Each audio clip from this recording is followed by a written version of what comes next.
네, 다음 세션은 업스테이지의 권순일 부사장님께서 B2B에서 LLM을 어떤 식으로 활용하고 도입하기 위해 어떤 고민들을 해야 하는지와 실제 다양한 산업군에서 어떤 유스 케이스들이 나오고 있는지에 대해서 발표를 해 주시겠습니다. 네, 그럼 큰 박수로 업스테이지의 권순일 부장님 무대 위로 모셔보도록 하겠습니다. 뜨거운 박수 부탁드립니다.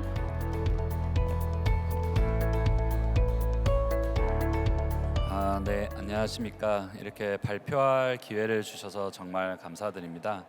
오늘 제가 말씀드릴 거는 제가 실제로 이제 B2B에서 AI 적용을 하는 사업을 함에 있어서 제가 경험했던 거, 그리고 실제로 지금 AI를 도입하는 기업들, 그리고 AI를 저희처럼 제공하는 이제 스타트업들에서 어떤 방향으로 좀 가고 있는지 저희 회사와 개인의 의견을 좀 말씀드리도록 하겠습니다.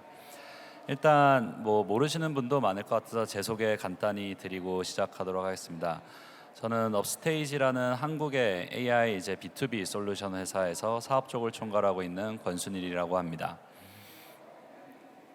네, 뭐 많은 분들이 아시겠지만 사실 AI라는 단어가 나온 지가 오래됐습니다. 근데 이제 다만 최근에 이제 GPT 모먼트가 오면서 AI라는 게 이제 다들 어떻게 보면 온갖 곳에서 이제 다들 언급이 되기 시작했죠. 사실 근데 AI라는 거는 사실 범주가 되게 넓습니다. AI라는 거는 저희가 쓰는 그냥 엑셀의 함수에 대한 것도 컴퓨터가 자동으로 해도 광의의 의미에서는 A라고 부를 수도 있고요. 다만 요즘 이제 AI라고 얘기를 할 때는 대부분 이제 딥러닝, 신경망 기반의 이제 AI 기술을 이제 AI라고 칭하고 있습니다. 다만 이제 AI가 그런데 이제 냉정하게 보면 요즘에 와서 이제 화두가 될 뿐이지 과거에 없었던 기술이냐라고 하면 그렇지는 않습니다. 과거에 이제 군사 목적에 이제 쓰인 적도 있고, 그리고 이제 금융권 어떻게 보면 이제 델타 값이 큰 이제 어떻게 보면 ROI를 높게 받을 수 있는 금융권의 전통적인 이제 데이터 사이언티스트 애널리틱으로서 이제 쓰인 적이 있습니다. 그렇게 오다가 이제 2010년에 이제 흔히 말하는 3차 붐이 일어나게 됩니다. 2010년이 기점인 이유는 그때 이제 딥러닝에 대한 개념이 이제 나오기 시작을 했습니다. 그러면 사람들은 왜 이 3차 붐 이후에는 AI가 계속 지속이 될 거냐, 왜 얘가 높은 가능성을 가지고 될 거냐에 대해서 생각을 할 때 크게 세 가지를 얘기를 합니다. 첫 번째로는 당연히 이제 비용적인 측면입니다. GPU나 이제 서버 비용 같은 경우가 이제 급격하게 감소를 했습니다. 이제 저장 비용 같은 경우에는 2000년대 초반 대비해서 지금을 보면 99.97% 이하로 사실 이제 줄어들었고요. 이제 연산에 관련된 CPU와 GPU의 가격도 과거 대비해서 97% 이상 줄어들었습니다. 물론 여전히 GPU 가격 비싸다고는 하나 예전 대비해서는 확실히 접근성이 좋아졌다라고 할 수 있습니다. 그리고 두 번째는 이제 데이터의 양입니다. 2016년까지는 사실 데이터가 얼마나 생성되는지를 이제 트래킹하는 리서치 기관들이 많았습니다. 최근에는 거의 없습니다. 그 이유가 이제 제타 단위까지 이제 어떻게든 트래킹을 하다가 최근에는 너무 많이 생겨서 트래킹을 하지 않습니다. 근데 그 말은 뭐냐면 예전에는 데이터의 접근 자체로 사실 이제 접근성을 확보하는 여부로 이제 AI를 활용을 하기 쉽냐 아니면 못하냐가 많이 결정이 되었는데 요즘은 이제 그런 세상은 좀 지나간 것 같습니다. 어떻게 보면 데이터가 없냐 있냐라기보다 활용한 데이터는 시장에 충분히 있는데 그 중에 양질의 데이터를 어떻게 뽑아가지고 내가 쓸 수 있냐라는 게 이제 더 중요한 시대가 됐습니다. 그러나 뭐 이러나 저러나 어쨌든 데이터의 접근성도 매우 높아졌다입니다.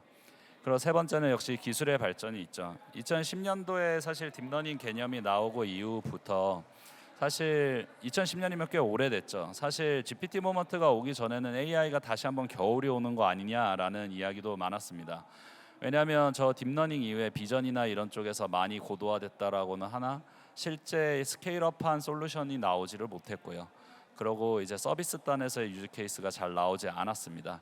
그래서 이게 과연 AI가 실제로 사업성이 있냐라는 의문을 가지던 와중에 이제 GPT가 나오면서 놀라운 가능성들을 보여주면서 다시 이렇게 올라가고 있습니다. 근데 냉정하게 얘기하면 AI가 지금 언론이든 이제 미디어든 이런 데서 나오는 것처럼 모든 게 다 될 수 있는 기술이냐 하면 업계 종사자로서 그렇게 보지는 않습니다. 냉정하게 저희가 따졌을 때는 아직도 갈 길이 꽤 남은 기술이라고 생각을 하고 있고요. 그리고 그런 측면 때문에 제가 이제 있는 B2B 인더스트리에서는 사실 어느 단계의 수준의 이제 AI를 도입하냐가 생각보다 이제 중요합니다. 저희는 이제 크게 그냥 5단계 정도로 이제 AI의 그냥 발전 정도를 구분을 해놨는데요. 첫 번째는 이제 순전히 룰 베이스 기반의 이제 AI입니다. 한마디로 제가 어떤 특정 함수를 집어넣고 요거에 만족할 경우에 이제 연산을 컴퓨터한테 시키는 형태가 되죠. 그리고 이제 두 번째는 전통적인 이제 머신러닝입니다. 이제 데이터 사이언티스트, 데이터 애널리스트 분들이 피처를 정의를 하면 그 피처 내에서의 컴퓨터가 이제 그 피처 내에서 어떤 기준을 판단을 하고 이제 하는 방법이 되죠. 이 첫 번째하고 두 번째는 이제 사람 손이 좀 가는 방법입니다. 그리고 이제 세 번째부터가 이제 딥러닝 신경망 기반의 이제 기술이 나오고, 근데 예전에 이제 딥러닝로 모델을 하나하나 만들기에는 너무 비싸다 보니까 어떤 프로즌 레이어를 놓고 위에만 튜닝을 해가지고 이제 쓰는 방법이 이제 나오기 시작을 했고, 이론적으로는 이제 큰 모델이 여러 개의 태스크를 이제 커버하는 빅 모델을 만들 경우에 걔가 여러 개의 태스크를 하게 되면 얘가 ROI가 좋지 않을까라는 이제 사실 컨셉이 있었습니다. 근데 이제 그 컨셉이 실제로 증명된 게 사실 GPT 이후부터 사람들이 이제 느끼게 증명이 된 거죠. 근데 이제 여기에서 이제 많은 분들이 착각을 하실 수도 있고, 실제로 저희가 고객분들 만나면 많이 말씀을 주시는 게 5번 방향으로 가야 꼭 좋은 거냐라고 하면 그렇지는 않습니다. 사실 1, 2번이 이제 아까 사람 손을 탔다고는 하는데 1, 2번으로 해결이 되는 문제는 사실 1, 2번으로 해결하는 게 가장 좋습니다. 일단 훨씬 빠르고요. 굳이 비싼 GPU를 쓰지 않아도 되기 때문에 훨씬 비용 효율적이고요. 심지어 AI의 그 딥러닝 이후부터는 이제 급격한 단점 중 하나가 설명성을 가져갈 수가 없는 건데, 컴퓨터가 왜 그렇게 판단을 하고 왜 그런 결과값을 냈는지. 근데 1, 2번 단계에서는 그게 어느 정도는 가능합니다. 다만 그러면 왜 3, 4, 5번을 비싼 돈과 설명성이 부족한데도 쓰냐라고 보면 3, 4, 5로만 해결돼야 되는 문제들이 꽤 많습니다. 일단 딥러닝이 쓰이는 가장 큰 이유 중 하나는 사람이 정의할 수 없는 이제 데이터들, 흔히 비정형 데이터라고 하죠. 그거에 연관된 문제에서 많이 사용이 됩니다. 대표적으로 뭐 핸드폰에서 이제 얼굴 인식 같은 거 많이 사용을 하실 텐데요. 이게 딥러닝 이전에는 사실 얼굴 인식이나 사람 인식 같은 경우에를 이제 정의를 해서 했습니다. 예를 들어 사람을 어떤 영상에서 인지를 해라라고 할 경우 뭐 팔다리가 어떻게 달려 있고 얼굴이 어떻고 어떤 비율은 어떻고 이런 경우에 해당되는 거를 사람으로 인지를 해라라고 했습니다. 근데 그 이제 인지 능력이 아마 이제 리더보드 찾으시면 그 논문 리더보드에 계속 있을 텐데 1, 2번, 2번에 머물러 있을 때 사람이 피처를 정의하고 했을 때는 정확도가 50%대를 거의 못 넘어갔습니다. 그러다가 이제 신경망 기술이 나오면서 90%대가 넘어가고, 제가 알기로 4월에 제가 마지막으로 확인했는데 그때가 아마 96점, 97점 정도였던 걸로 기억이 납니다. 근데 그 말은 사람보다 더 사람을 동일한 태스크를 시켰을 때 한 92점 정도가 나오거든요. 시간을 타임 프레임을 이제 정해놓고 시키면 그 말은 이제 사람보다 훨씬 더 잘하게 됐다는 거죠. 한마디로 그렇게 사람보다 좀 잘할 수 있고, 사람이 원래 기존에 못하던 태스크들에 대해서 얘가 대응을 할 수 있기 때문에 사람들이 열광을 했었습니다. 그러다가 아까 말했듯이 생각보다 돈 대비 쓸 유즈 케이스들이 많이 없네라는 게 이제 슬슬 회의론이 나올 때쯤에 뭐 저희 같은 AI 기업한테는 다행히도 이제 GPT가 나왔습니다. 그럼 사람들이 GPT에 왜 열광을 하냐 하면 이 5번의 빅 모델에 대한 게 사실 컨셉으로는 여러 개 태스크를 할 수 있는 모델이 하나가 있으면 여러 개 태스크를 쓰게 하고 그 하나의 모델로 쓰게 하고 나는 저렴하게 쓸 수 있겠구나가 사실 이론에 좀 더 가까웠는데, 그게 실제로 잘 작동하는 모습을 보게 된 겁니다. 그리고 이제 두 번째로는 사람이 익숙한 자연어라는 거에서 이제 접근성이 좋아졌다. 그리고 사실 제일 중요한 건 세 번째죠. 왜 GPT-3까지는 사람들이 별로 열광을 하지 않다가 챗GPT, GPT 3.5 터보죠. 그때부터 왜 사람들이 관심을 갖고 열광을 했을까라고 보면 그때부터 사람보다 잘하는 특정 영역들이 생기기 시작했습니다. 모든 영역을 사람보다 잘하지는 않습니다. 제가 볼 때 되게 목적성을 가진 특정 태스크에서만 아직은 사람보다 잘하는 수준입니다. 그렇기 때문에 이제 뭐 AI가 모든 거를 다 해줄 수 있다라는 식으로 사실 이제 얘기를 하는 거는 사실 마케팅적인 용어에 더 가깝다라고 생각을 합니다. 아직까지는. 그래서 그렇게 앞에 나온 세 가지 이유로 가능성을 보다 보니 엄청나게 빠르게 발전이 이제 되기 시작을 했습니다. 뭐 이제 오픈 소스도 그렇고 폐쇄형도 그렇고 엄청나게 많은 모델들이 엄청나게 빠른 타임라인으로 쏟아져 나오면서 업데이트가 되고 있습니다. 그러면 저희 같은 스타트업은 사실 뭐 이거는 저희가 보는 저희의 의견이기 때문에 다르게 이제 생각하실 수도 있습니다. 근데 어쨌든 저희 같은 스타트업은 그럼 저렇게 빠르게 변화하는 AI 환경에서 뭐를 할 거냐라고 봤을 때 저희는 이제 범용적인 성능으로서 대응이 되고 일반적으로 사용되는 이제 빅테크 오픈 AI나 엔트로픽이나 이런 데들의 이제 모델도 필요로 하지만 B2B로 놓고 봤을 때 사실 그냥 범용 성능이 아니라 그냥 내가 필요한 성능 몇 개만 뾰족하게 만들고 대신 내가 이거를 온프레임으로 하든 프라이빗 클라우드에 올리든 조금 더 편하게 비용을 효율적으로 운영비도 낮게 좀 더 사용할 수 있는 모델들도 필요할 거다라고 생각해서 저희는 그쪽을 파기로 했습니다.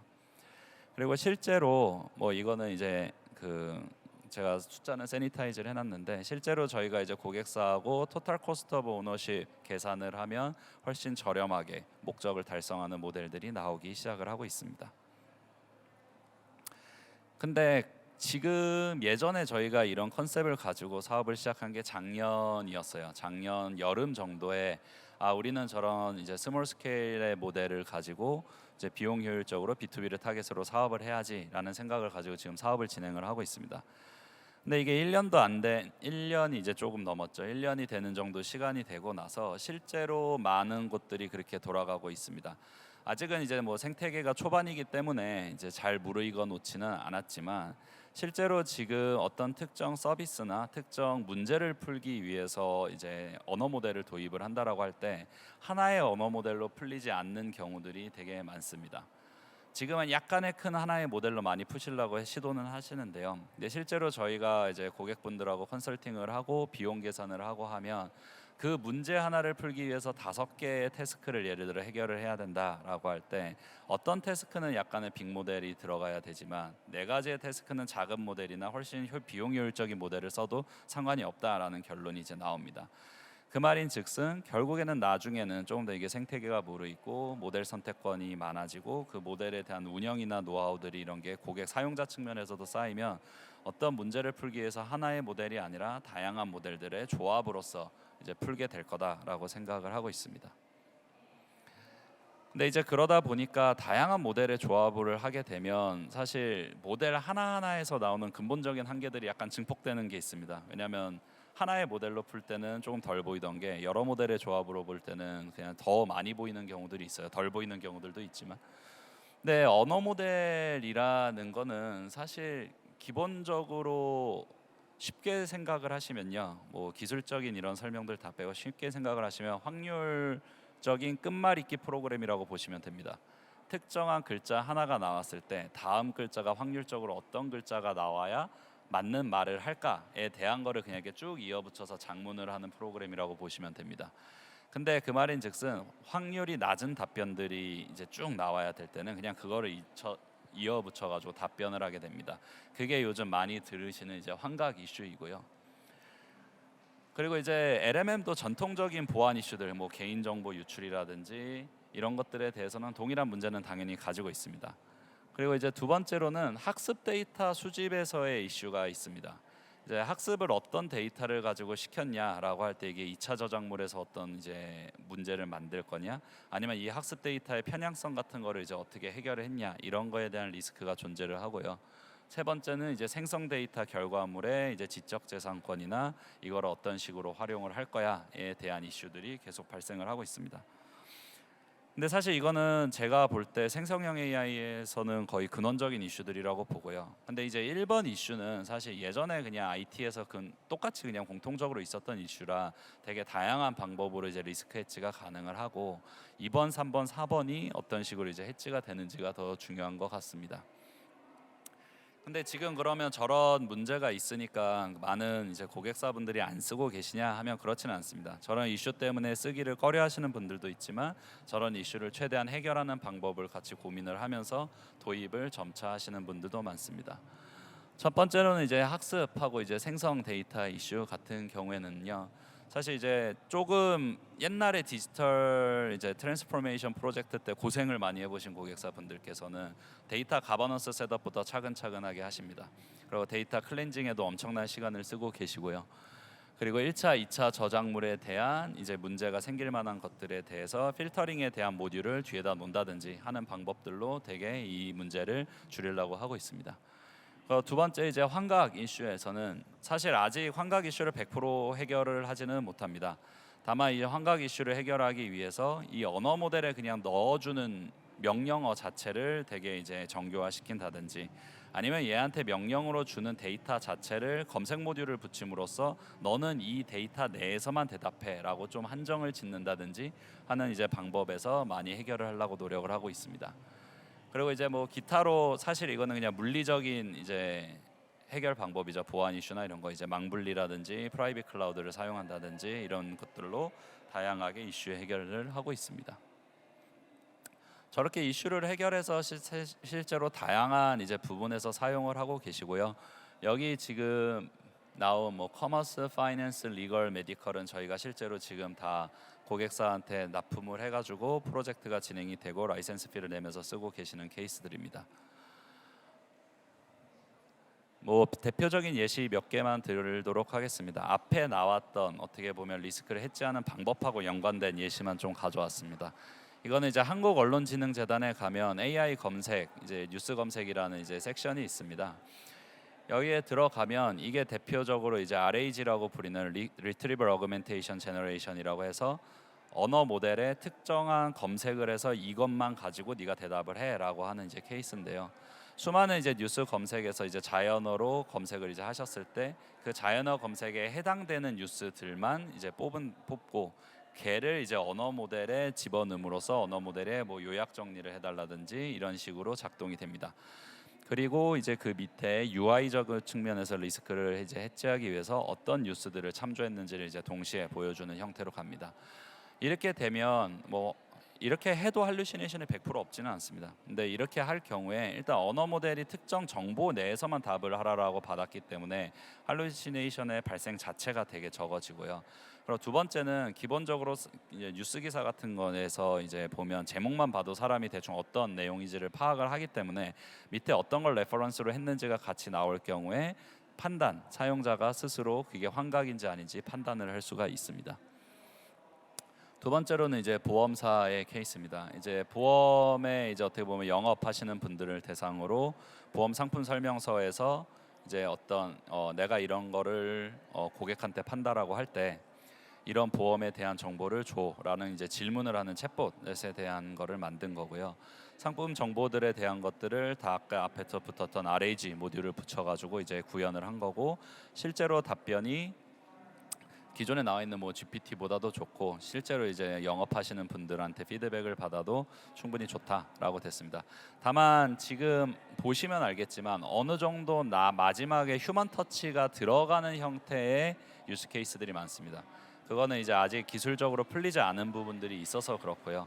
이제 그거를 풀기 위해서 뭐 저희뿐만이 아니라 많은 분들이 같이 노력을 하고 있는 상황이다라고 보시면 됩니다.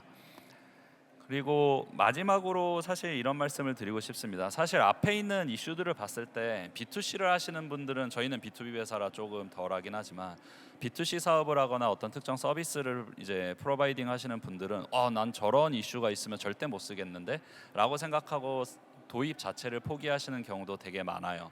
그리고 사실 그 우려점들이 저는 충분히 이해를 되고요. 저희가 고객분들 만나면. 근데 사실 모른다고 인지하거나 위험하다고 인지한 거를 탐험해라라는 얘기가 옛날부터 있죠. 저는 AI가 특히 이 생성형 AI 쪽은 딱 이게 맞다라고 생각을 합니다. 왜냐하면 앞에서 말했듯이 점점 이 AI로서 사람보다 더 잘 되는 케이스들 그리고 사람이 얘를 같이 잘 씀으로써 더 큰 밸류를 낼 수 있는 케이스들은 점점 나올 수 있는 가능성이 높은 기술임은 맞아요. 근데 얘를 근데 무서운 거는 뭐냐면요. 예전에 다른 소프트웨어처럼 그냥 복붙 하듯이 쓸 수는 없는 경우들이 되게 많습니다. 얘를 내가 사용하기 위해 적합한 프롬프트를 만들고 서비스에 연결을 어떻게 시켜놓고 이런 게 노하우로 쌓이는 게 있기 때문에 이게 단순히 리스크가 있고 무섭다고 해서 포기를 하고 적용을 안 하게 되면 이거를 그때부터 도전하고 포기하고 이런 식에서는 내가 잘 쓸 수 있구나 하면서 사용을 점차 늘려갔던 기업이나 개인하고의 차이는 많이 벌어질 것이라고 생각을 합니다. 그래서 뭐 여기 계신 분들이 뭐 제 강의에서 앞에 있는 뭐 지루한 내용 포함해서 사실 저는 그냥 하나만 좀 얻어가셨으면 좋을 것 같아요. 그러니까 얻어가셨다기보다 그냥 생각을 해봐 주시면 좋을 것 같아요. 앞에 같은 단점이 있는 기술이지만 가능성이 높으니까 나도 이걸 어떻게 잘 쓸지 고민을 하면서 써봐야겠다라는 생각을 갖고 이 기술에 접근하고 한번 사용을 해보셨으면 좋겠습니다. 네, 제가 준비한 발표는 이상이고요. 혹시 이제 질의응답이 있으면 질의응답을 좀 받고 답변 드리는 걸로 시간을 쓰도록 하겠습니다.